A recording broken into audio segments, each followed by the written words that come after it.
All right, we're live on. Nice sound. Hello, everybody. Live on Facebook. Michael Sims here from MMAMV. We're actually here on the IMOP page tonight, and we're just gonna. We've got the South Australia. They're all Senate candidates. Is that right, ladies? Yes, correct. Okay. So anyone anywhere in South Australia can vote for any of these ladies or all of these ladies. 1, 2, 3. 1, 2, 3, guys. So quick introduction. We'll start. Raina's at the top. Yes, so I'm Raina Cruz. I am the SA Senate candidate for IMOP, Informed Medical Options Party. Yes. Is that it? Okay. Oh, you want me to go in? Yes. Yeah, so a little bit about myself.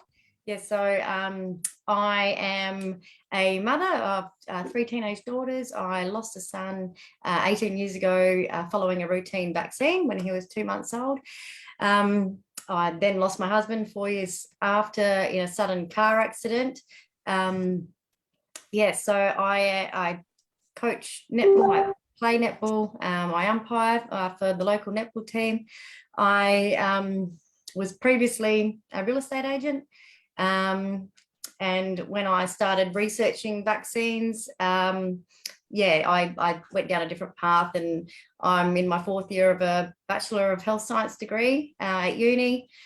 And what's drawn me to the IMOP party is their interest in vaccine safety. Our motto is we want truth, transparency and accountability in media, science and in government, which is something that we most definitely need at the moment. Yeah, so that's a little bit about me. I'm very interested in natural healing methods and alternative medicine. Yeah, so that's that's a little bit about me. Well, Kathy, nice to meet you. Oh, good evening, Australia, and particularly South Australia. Of course, I'm the #1 Senate candidate for the Australian Federation Party. I was a registered nurse for the good part of 26 years and a single parent for 18 years, raising my 2 daughters who are now adults. And I have a stepson. And then about 4.5 years ago, I did a postgrad in mental health nursing at Flinders University. I got mandated on the 1st of November. I organised a rally in Adelaide and it went viral around the world outside the front of Channel 9. And I was with the UAP. I didn't align, and I went to a stand-up night and saw Peter Harris and Dr. Chris Neal speaking, and I met Glenn O'Rourke, and I was very much aligned with the Australian Federation Party and the values and the principles and the high ethics behind this party. So here I am leading the Senate team with Mr. Nick Duffield, who is a business person and also the president of the Trumpeter Patriots, which some people in the eastern states may not have heard of. It's an unregistered political party, unfortunately, but still very much, you know, a force to be reckoned with, hopefully in the future. So, yes, very excited to be a part of this team and the CADCO Alliance, Commonwealth of Australian Democratic Cooperative, with Raina Cruz, the #1 Senate candidate for IMOP, and Joe Eason of GAP, Great Australian Party. So, yeah, lovely people to be working with, and the true freedom parties to vote for Australia. And Joanne, nice to have you on. Yes, thanks for having me. I'm running for the Senate for South Australia for the Great Australian Party. I've been a police officer for 35 years. The last position that I had was a family violence intervention officer. So I've been been engaging with victims of domestic abuse and child abuse for the last 6 years. So that's very much a big passion of mine, and mental health's always been a big passion of mine, especially over the last couple of years. We've seen mental health go through the roof with the way the mandates have affected everyone, losing their jobs and losing family and friends, etc. So why did I get into politics? Well, it was never on my radar. I can tell you that right now. I wanted to retire and spend some time with my grandson. I've got 2 adult girls. But when I spoke with Rod, their ethics really resonated with mine, and I very much believe in what they're about. And it's very much about getting our freedom back, restoring the Constitution, which is our true law, which guarantees our freedoms. So that's why I'm running, because I'm very concerned about the way in which this country is going. I've never seen Australia in such a mess as what it is now. Yeah. All right. So everyone at home, if you're on, if you have any questions, send them through on the Facebook. I'm looking at them so I can ask the ladies. Raina, so you mentioned why you were in politics. Why are you with IMOP? Why did you step into politics, and why IMOP? IMOP specifically because their values align with my own values. They cover not just the whole vaccine issue, but various issues that I'm interested in, such as toxins in pesticides, researching the safety of 5G. It's sort of the unknown. It would be nice to actually investigate that a little bit to make sure that we're doing the right thing with that technology. I'm very passionate about medical freedom and freedom of choice. I did start a medical freedom page back at the end of 2018. So with IMOP, it was an extremely easy choice because it was something I was already so passionate about. I know a lot of the candidates that are running. I was actually following the founder, Michael O'Neill, his wife, on YouTube. She's a naturopath and a homeopath. Before I actually knew that was her husband was the founder of IMOP, I was a big fan of hers. So when I found out that they were married, it was amazing. I thought, wow, this is exactly where I need to be. Also organic farming is something I eat a lot of organic stuff. I'm very sensitive to toxins. So I don't think we should be paying extra for non-poisonous food. I think it's crazy that we are at this point. It's ridiculous. I don't think people are quite aware of exactly how toxic a lot of the pesticides are that are being used out there. Then there's the issue of the fluoride in the water, which people think that's a bit woo-woo, but there's so many different studies out there which I've looked at. Fluoride is a neurotoxin. It's was used as rat poison initially, and it does calcify the pineal gland. And there's lots of studies out there that verify that. So I understand that the body needs a certain amount of fluoride, but we're drinking it, we're cooking in it, we're bathing in it. How much do we seriously need? And that's another policy with IMOP. We want to remove fluoride from our waters. The full-term abortion, that's another policy that we have, which we want to remove. I cannot believe that that's actually something that's been legislated. I'm not against abortion as a whole, but terminating a full-term baby is murder to me. So that's another policy that resonates 100% with myself. And then there's support on Indigenous culture and traditional medicines and things like that. So there's just so many different policies that I am already absolutely interested in. And the reason I'm getting into politics is because the way that the country's going, it's quite scary. What is the vision of the two major parties? At the moment, it feels as though it's to remove as much of our freedoms as they possibly can and to impose as much surveillance as they can on us, whilst accumulating so much more debt, which we are going to be passing on to all of our kids and their kids. It's pretty scary. I want to get involved in any way that I possibly can. I don't really like the political system, but it's a system that we have. We need to, we've been too complacent for too long. So all of us need to get involved in our system in some way to try and make a difference.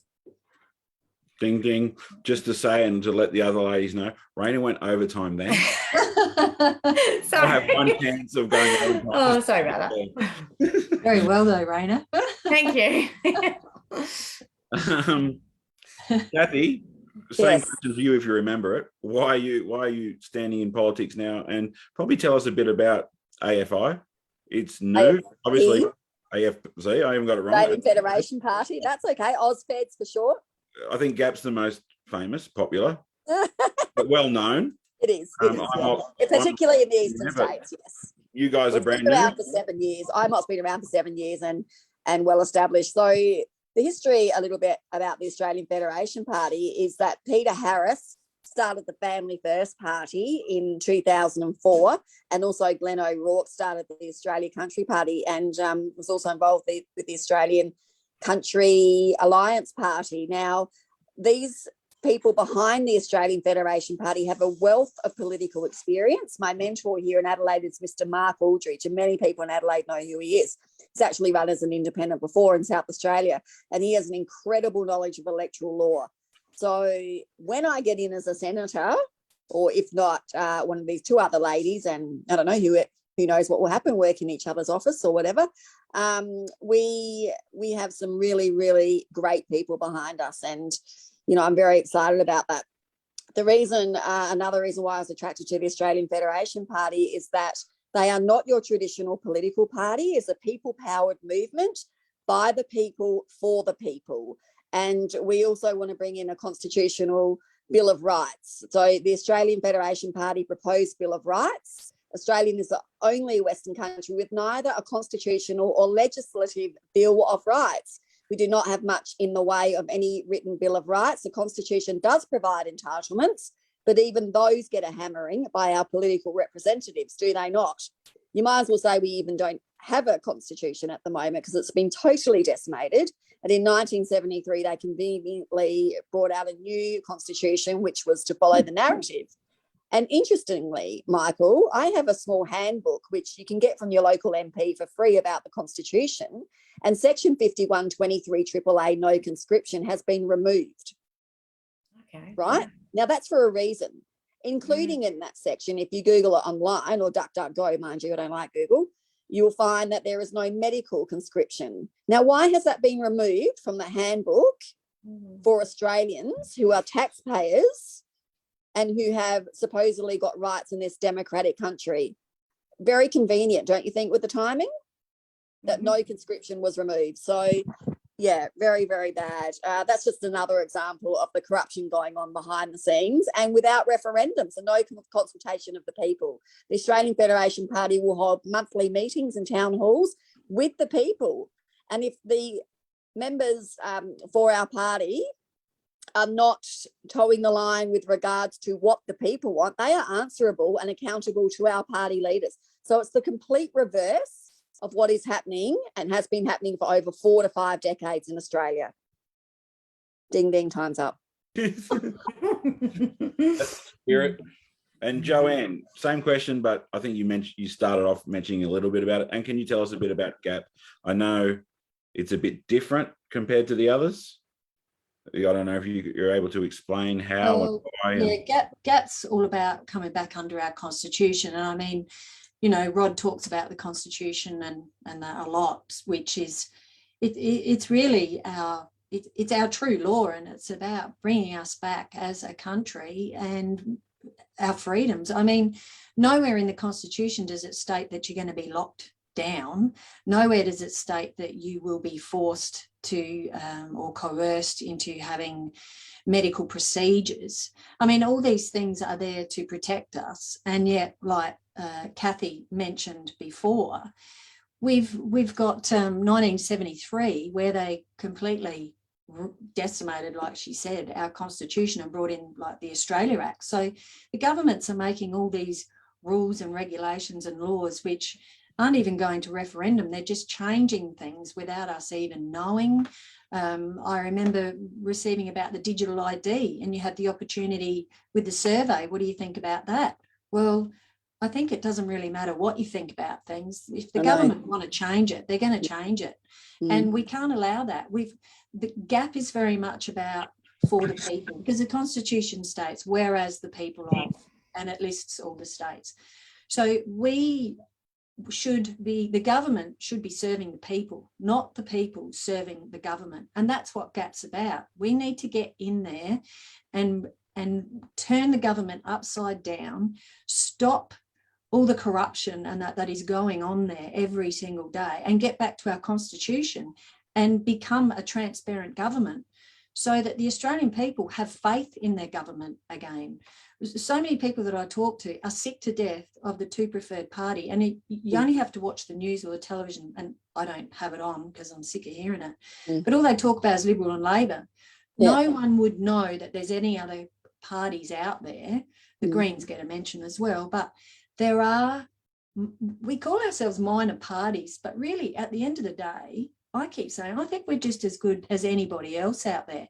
And the three of us girls here, we are just your everyday Australians. We've got an occupation behind us. We've got years of experience in employment. We're not your career politician. We are standing up because we're sick to death of the crap that's going on. And I'm doing it for my kids and my grandson, and for the people of not only South Australia, because we are federal, for Australia.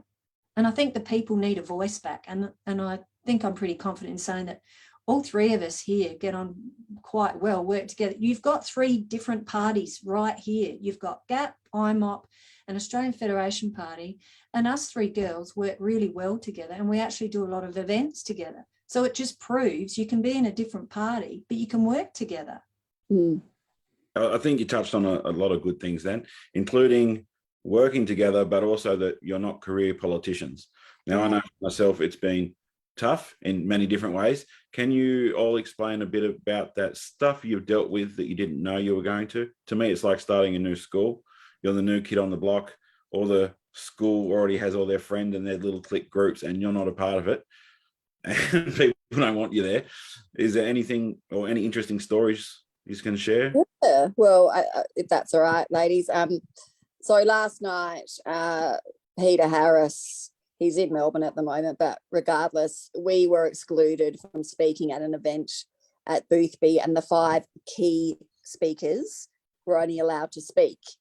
And so this is, Boothby is the most winnable seat in South Australia. Mayo was the second most winnable seat. So conveniently, any parties such as the Australian Federation Party, I know that GAP and IMOP don't have as many lower house, but we were conveniently left off the list.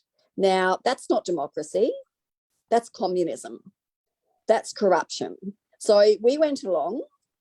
Peter Harris's PA, Matthew Landau, took Peter Harris's A-frame. I took my A-frame. We both took some flyers and we stood out the front. My husband's like, oh, I don't know if you should do that. It's private property. I'm like, no, it's not. It's a bowling club. They can't stop us. So we went to the front door, and a couple of people were actually disgusted. And I said to them, we've been excluded from speaking at this event. And they're like, what? And I said, absolutely, yeah.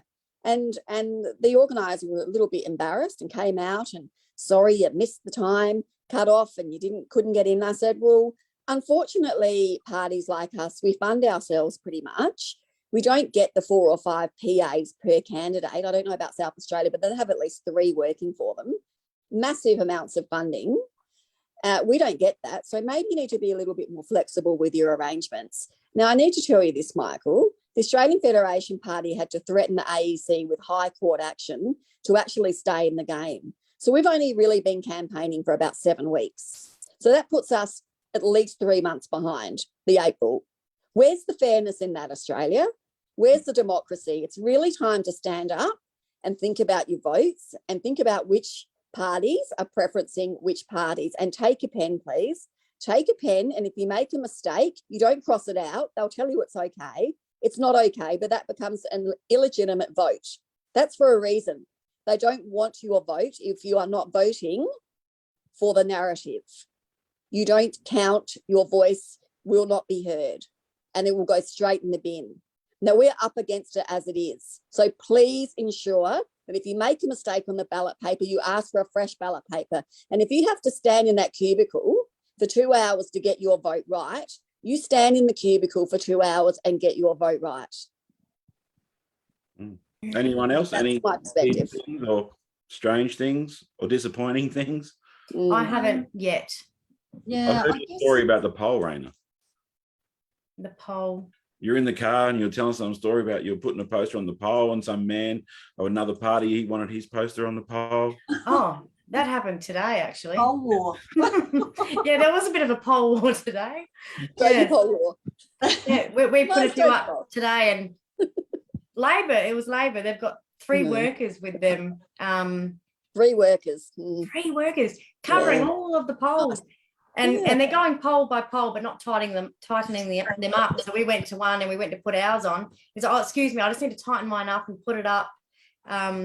Yeah, so actually, yeah, so there was that one, and then there was one the other day with the guy that was from the Greens. We were putting core flutes up in Port Adelaide, and his had fallen right down to the bottom because they were done really, really terribly. So we were putting ours up on top, and he races over. He says, oh, mine goes up there. I was like, excuse me, like yours are all falling to the bottom. He said, I don't care, like mine are up here.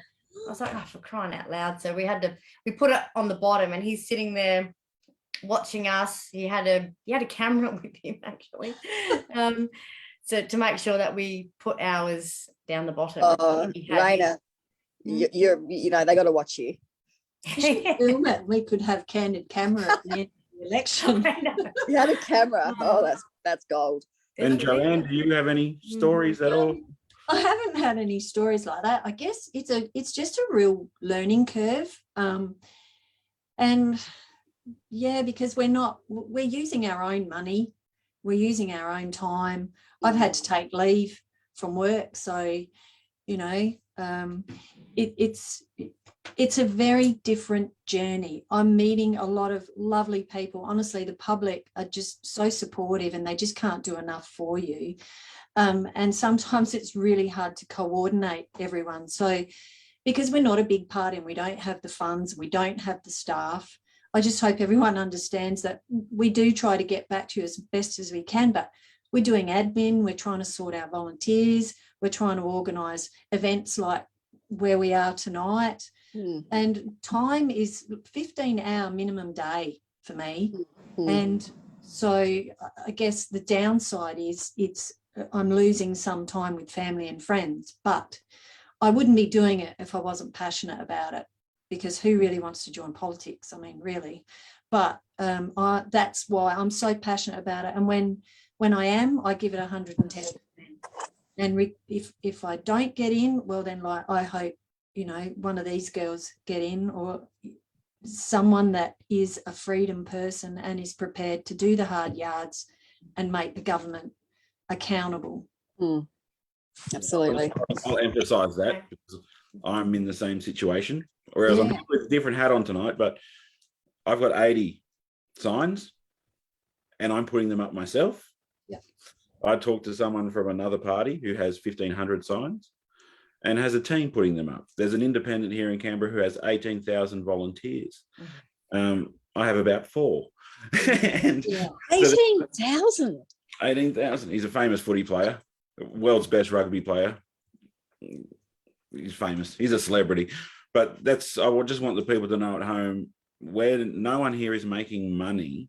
Everyone here is losing money and time. They're putting it in themselves, knowing, and not to be rude to anyone, but knowing they probably will not win. We know that, but we're fighting for all of you guys. So it's really important that you definitely support these people. 1, 2, 3, in whatever order you want to vote for these 3 ladies if you're in South Australia. Okay. It's not a wasted vote. Please don't think, oh, you know, I probably should go One Nation or UAP because they're a bigger party. They've got more funding. You don't have a hope of getting in. We are part of the CADCO Alliance, as I said from the beginning. You are not wasting your vote. We are absolutely up for the job. We are competent. We are committed. We are flexible. We've all got older kids. We don't have any ties at home, like we've got 5- and 7-year-olds so that I can't go off to Canberra or do whatever we need to do. We don't have any encumbrances like that. And I've got an extremely supportive husband. Joe's got a supportive partner. I know Raina's on her own. So, you know, don't know if I should have said that, Raina. You might get a few calls coming your way. But, yeah, so, you know, we're at an age where we can get the job done. We're not 25. We've got life experience behind us. We're all mothers. We all know how hard it is to run a family, support a family. Housing affordability in South Australia and across Australia is at an all-time high. And food has gone up 20% within the last 2 months. I've even noticed our local shop here in Adelaide. It's ridiculous. You know, people are having to homeschool because they don't trust that their children may be injected, or they're teaching them this indoctrinated absolute garbage. The teachers are up in arms, and I saw that in New South Wales they had a big strike yesterday or the day before. Victorian teachers have been mandated to have the booster. It's possibly even it's definitely number 3. I don't know about number 4, but I know they're certainly pushing number 4 here in South Australia. SA Health employees, I was an employee for SA Health for over 3 decades, as I said, are currently going through directives to mandate all employees in SA Health permanently, despite any state of emergency. You know, we've got the judicial review court case going on at the Supreme Court in South Australia. That's been an absolute debacle. Certain people who are meant to supply evidence have been conveniently sick with a virus, even though they're supposedly triple jabbed. What's that about? Isn't it supposed to protect you? Is Nicola being called back? I think she's being called back. Denny Barnhagen, she's a SAFMC ICURN. She worked at the same hospital where I did at FMC. We obviously haven't worked for nearly 6 months, which is disgraceful. And she's also a famous Crows AFLW player here in South Australia for you Eastern States rugby lovers. We like footy down here, the other footy. So, she's subpoenaing our famed Nicola Spurrier, who was not a professor before COVID and is a paediatrician and has no idea about immunology and virology, mind you. Don't get me started. So good on her for pushing back. Her mother is a naturopath. I know her, and they are a lovely family, and I wish Denny all the support in the world, and all the nurses in South Australia and people like Raina in the health industry. And of course, Joe, we're all behind you 100%. One more quick point about voting before I go to the next question. Is it $2.50 or something like that? It's about $2.50 per number one vote if you get 4% of the votes, guys. So if all these people get 3% of the votes, they will get no money. And I always say, I can say it, I've got an independent hat on right now. Put UAP number 4. They clearly don't need the money. If they can spend 20 million or 200 million or whatever it is on their campaign, they don't need the money. So put them 4th. And then if all these ladies get knocked out, all their votes will go to UAP anyway. You don't need them first. We're not getting knocked out. Think with your brain, guys. Just think with your brain a little. Okay, next question. This has come through a bit. So what is your position with working with the First Nations people? Who wants to start, Joe? Anyone want to go first, Joe? Well, I mean, what's my position? Well, I'll definitely work with First Nations people. I mean, you know, they are our First Nations, and I have worked with the First Nations and Indigenous people when I was in Port Augusta, and they're lovely people. We're all the same people. Look, red, yellow, blue, green, whatever. I mean, we are who we are, and they should be supported. And I would be more than happy to work with them and listen to them and listen to what their concerns are. I mean, Steve Arrigo is a candidate of ours in Northern Territory, and he did a video with one of the elders up there, you know, about what their concerns are, because they're being forced and coerced to do things that they don't want to do, and they shouldn't be forced. They should be treated like everybody else. And I think there's a lot we can learn from our First Nations people, especially the elders. They have got so much knowledge about environmental, you know, how to look after the environment, and so much information about alternative medicine and things like that. Like, they're just as capable as what we are. So I don't find a difference between any of us. If I had someone that wants to work with me, no worries, I'm more than happy. Love it. Yeah, same. Absolutely.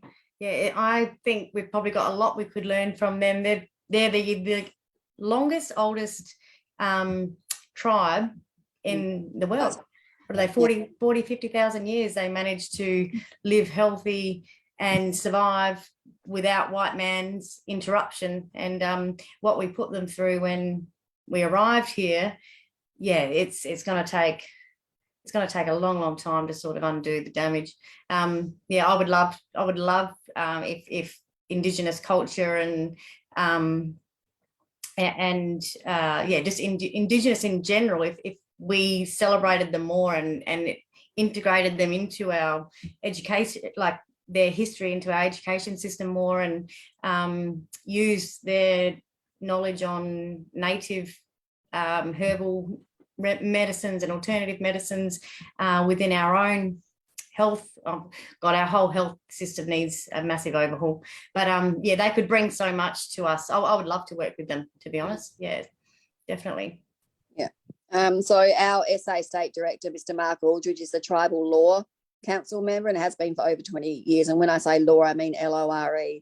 So very respected in the Indigenous community in Australia and South Australia particularly. Very well-known personality. And also I just want to mention that I saw a clip where there was an Indigenous person at Parliament House out the front on the grassed area there. I'm sure we all know about it. He was having a smoking ceremony and playing his didgeridoo on his own, and the Australian Federal Police were going to go up with an extinguisher and put out the fire and were surrounding him. I mean, what an absolute disgrace. This is a sacred ceremony.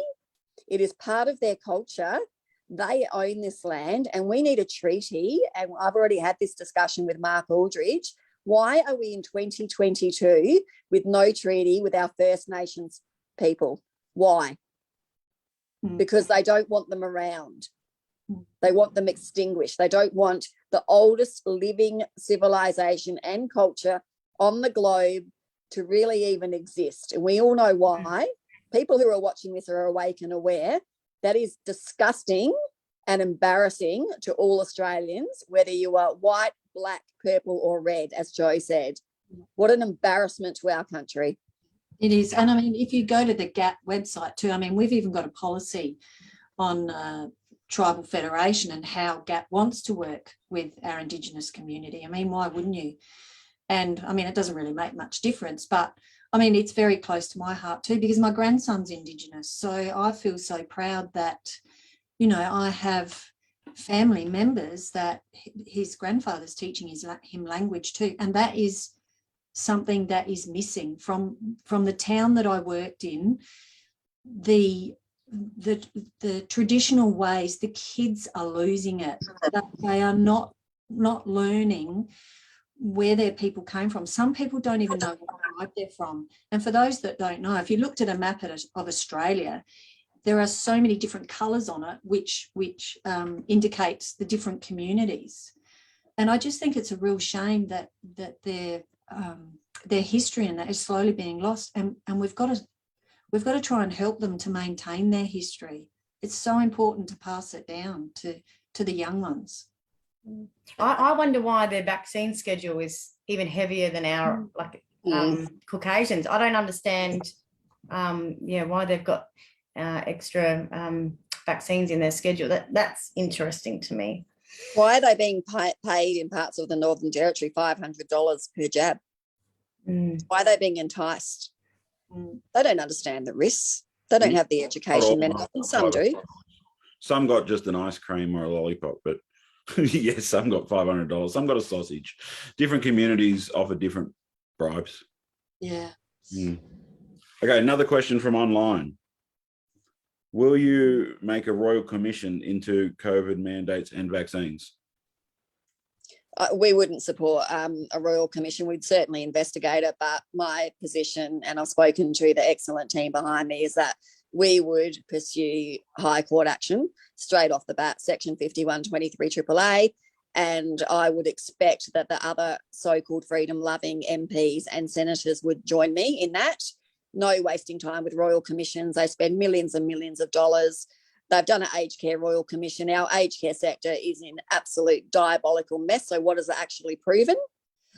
We have a COVID response policy at the Australian Federation Party. Please go online and have a look. Ozfedparty.com.au, not Ozfeds, ozfedparty.com.au. and very much encouraging people to have a look, because we're not going to muck around. And if it doesn't work with the High Court, because we all know the corruption of the judiciary system and the 28 pedophiles in the judiciary system and federal court, I'm not afraid to say it. I'm not afraid of them either. We would go to the International Criminal Court with Dr. Raina. I have no problem with that. No problem at all. I mean, put it this way, our lives are at risk anyway. If you're unvaccinated, we have nothing to lose. I know that these two ladies would be right behind me 100% in that, and they wouldn't be scared either. We're not scared. You can't be scared. You can't be in this game. You've got to have thick skin. We are up against tyrants, absolute tyrants in our own country, destroying our country, destroying our families, causing division, unemployment. I don't have a job. Luckily, my husband's a tradie, or I'd probably be homeless. So, I don't feel sorry for myself. You get on with it. That's what Aussies do. We get on with it. Yeah. Joanne? Yeah, no, same with us. Like, too many people have suffered through these mandates, and they're unnecessary mandates, and it should never have been in place in the first place. Everyone should have a choice what they put in their bodies.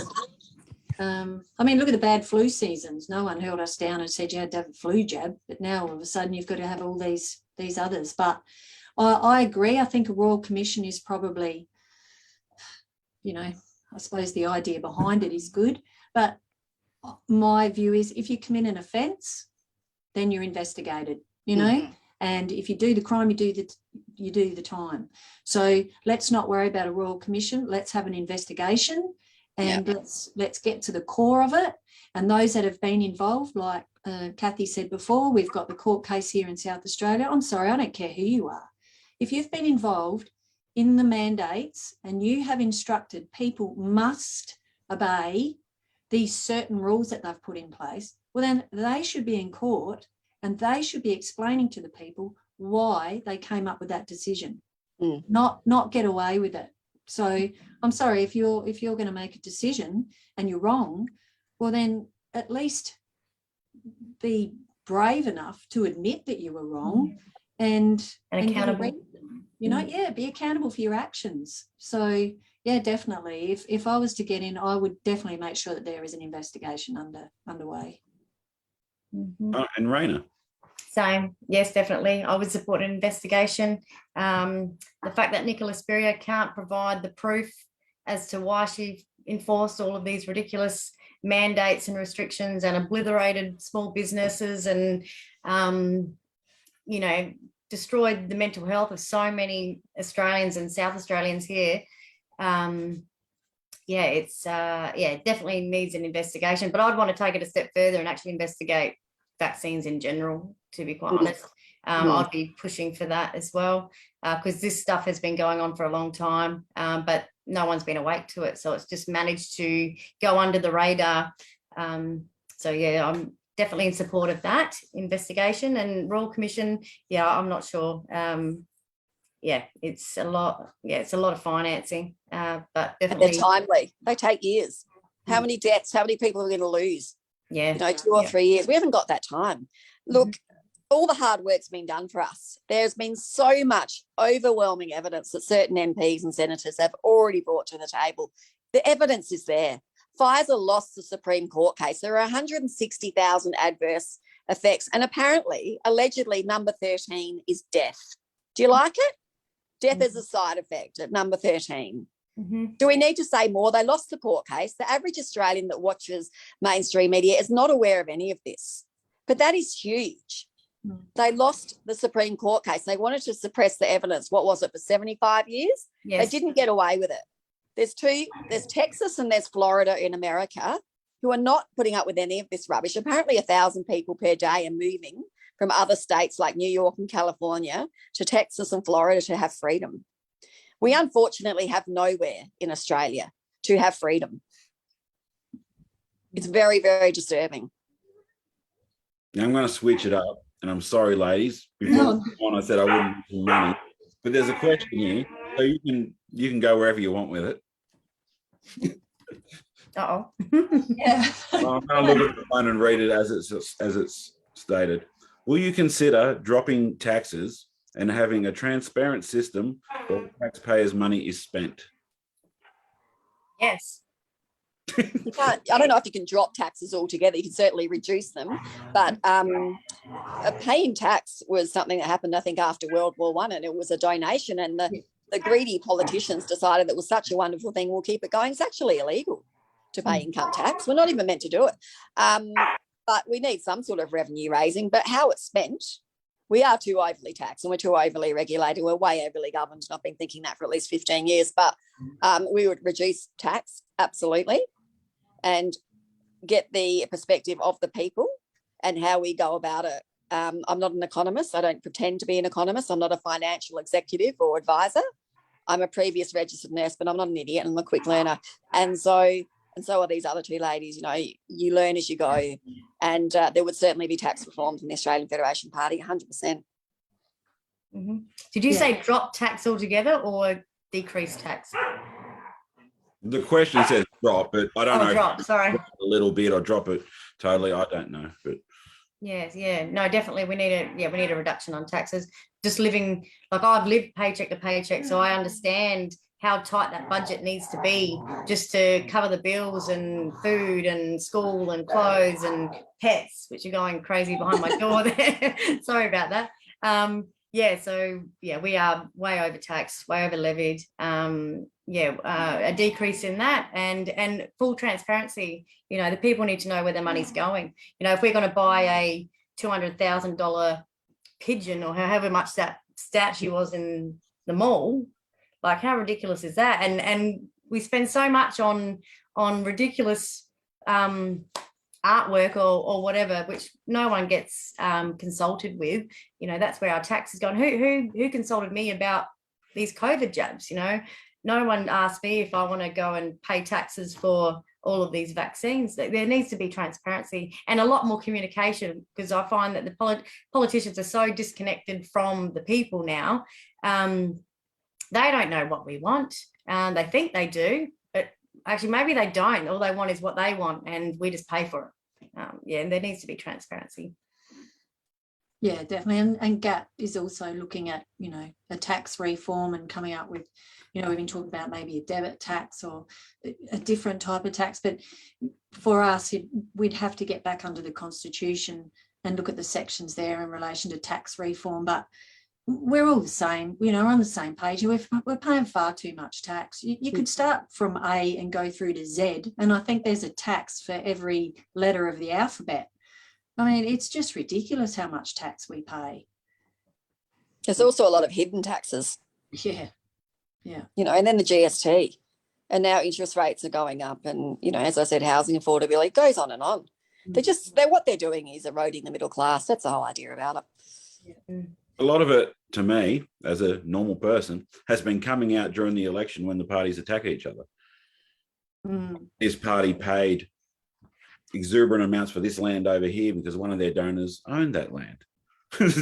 Things like that are all coming out here in Canberra during the election. That I didn't hear nothing about it during the year. You wouldn't hear that they spent $50 billion on a piece of land. We don't hear those things. We just there's so many deals going on. Okay. Sorry.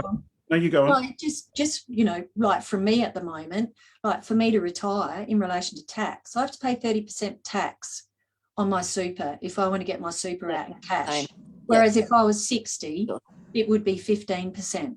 That is insane. I've been why even 15%? It's your money. Yeah, exactly. Like why? It's not good enough. You got to wait till you're 65, I think, do you, to not pay the 15? Mine's different, but we pay tax right along when we're working, and then when you go to take your super, you got to pay tax. You can't avoid it. It's just ridiculous. And the Labor government. Has anyone heard of the latest from Albo? I'll own 40% of your house. Apparently, I haven't actually seen this legislation, but apparently I'll own 40% of your house, but we'll get rid of the stamp duty. So that's obviously for new homeowners. No worries. So I've worked my guts out, and you're going to take nearly half my house. Yeah, I don't think so. Next. Are you kidding me? Like, it just means as you get older and you pass on and you leave your assets to your children, that 40% that he owned, 20 years prior has grown exponentially. Yeah, a lot. exponentially. Yeah. So they're treating us like we're an absolute imbeciles. You know, we've got a new variant in South Australia. You aware? There's a hybrid variant, the hybrid Omicron. Wow. Yep. I heard that just before. Get on. Bring it on. Oh, golly. Yeah, the hybrid. Mm. Okay, I'll ask one more question before we go, but there was questions about people still asking how to vote. I'll request all you ladies to jump on the live afterwards and put your how to vote cards in the comments. Because even people are asking, what are your preferences? If you just put it in there, then hopefully they can see. If you want to read through the comments and find where someone's asking, reply to them. Ours aren't done yet. Ours are still being formulated, but they'll be ready probably next week. Our how to vote cards are not done. I can tell you what my first preferences are. It's like me, number one, and then it's I'm up an AFP or vice versa. So the three of us are going to preference one another anyway. But at the end of the day, I think people get too caught up in who to preference, because it doesn't really matter who I preference or Raina or Kathy. The thing is, we're still in a democratic society at the moment. So the vote is up to the Australian people who they want to vote for. I don't even really want to do a how to vote card, because I don't think it should be up to me to say you should vote for this one. This is just our suggestions, not telling you you must vote this one, you must vote that. But the voting system, so many people are so confused. And I think it's done on purpose, to be honest. Yeah. We just say put the majors last. Now, this is our perspective from the Australian Federation Party. Greens last, Labor above that, and Liberal above that. Now, we don't like any of them, let's face it, and of course we don't like the Nationals. They're duopoly times 4. There's 4 parties who are really part of a narrative and are all wings of the same bird, sides of the same coin. So from our perspective, some people are saying put your sitting member last. We don't really agree with that perspective. We would like to see the Greens last, Labor above that, and Liberal above that, and then the freedom parties of your choice. We are preferencing, obviously, part of the CADCO Alliance again, GAP and IMOP at the Australian Federation Party. If you don't want to put us first, put us second or third, any 3 of us in the Senate.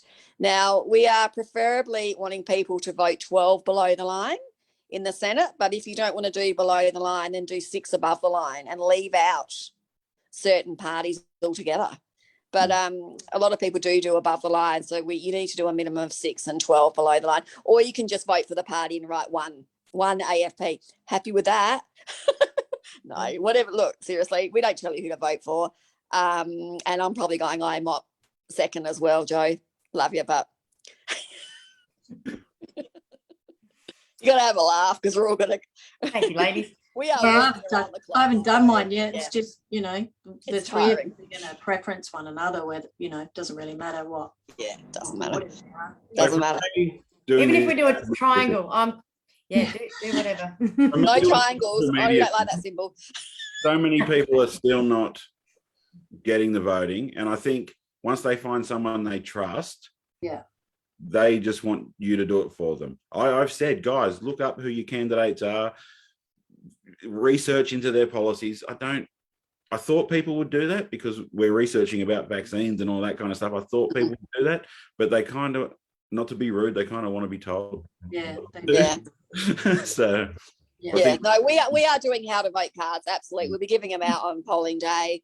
If you would like to volunteer for us or any of the other parties, please contact us. I'm Kathy.Byrne, BYRNE, CATHY.BYRNE at ozfedparty.com.au. You other girls can give you addresses, or you can go onto our webpage and volunteer.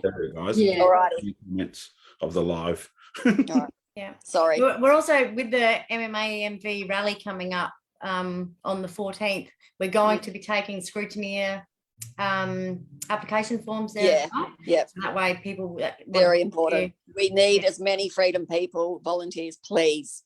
Please watch them. They're going to try every trick in the book to eliminate us. And because we are really quite a threat, people say, oh, you might get knocked out, it's all a numbers game. We're trying our bloody hardest, and I think they are a little bit worried. There's going to be a definite swing. We're hoping for a double dissolution. or a hung parliament. That's what we're hoping for, and a balance of power.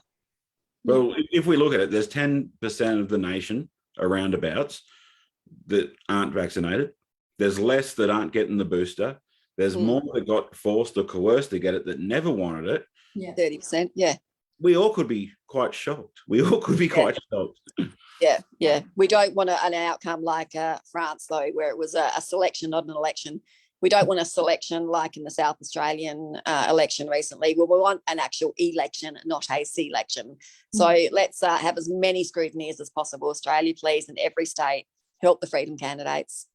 And again, that goes to all the people that are complaining, going, it's a fraud, we shouldn't vote anyway. No, vote, and you can volunteer and stand in there and make sure it's not a fraud. Yeah. 2 or 3 hours, that's all, that night. Like, don't let them get away with it.